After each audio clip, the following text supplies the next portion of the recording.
Joining us now to talk about the conclusion of the Emergencies Act inquiry and the findings is Sam Routley from Western University, who has studied Emergencies Act usage. Sam, were you expecting this conclusion to the Emergencies Act inquiry, that Trudeau was justified in using it?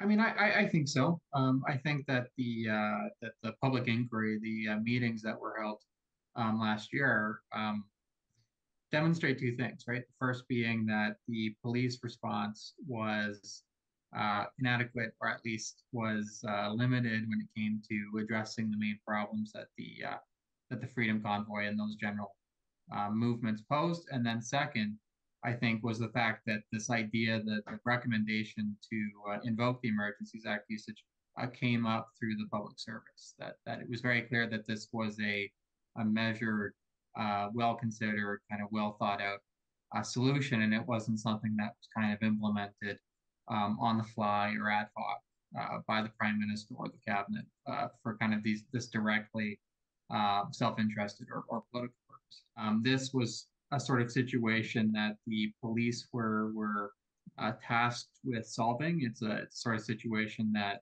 in a sort of ideal circumstance, they would have been able to do so.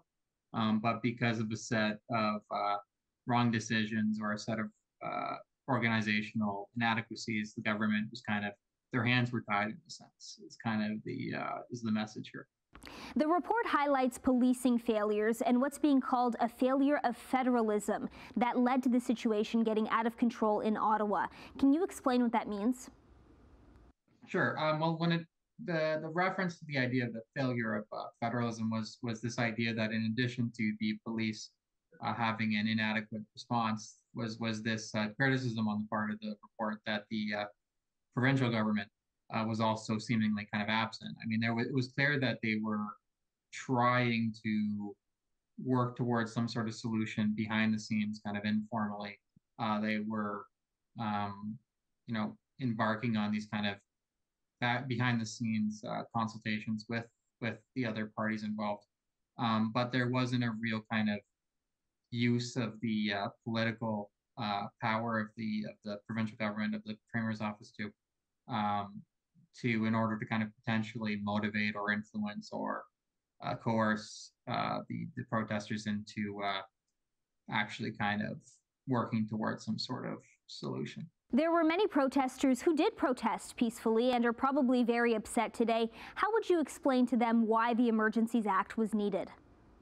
I mean, the thing with understanding the nature of those protests, and it's ultimately complex. I think there's a lot of politics involved in that. If you're kind of more belonging to the left side of the spectrum, you're sort of prone to see this as a entirely bad, this expression of racist or homophobic viewpoints.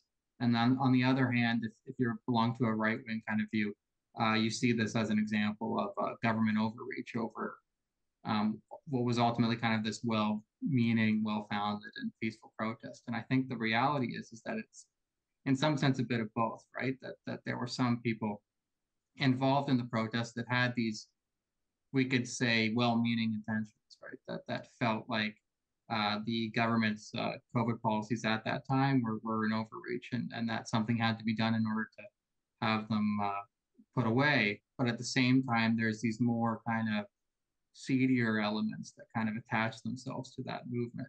Thank you, Sam. Yeah, thanks for having me.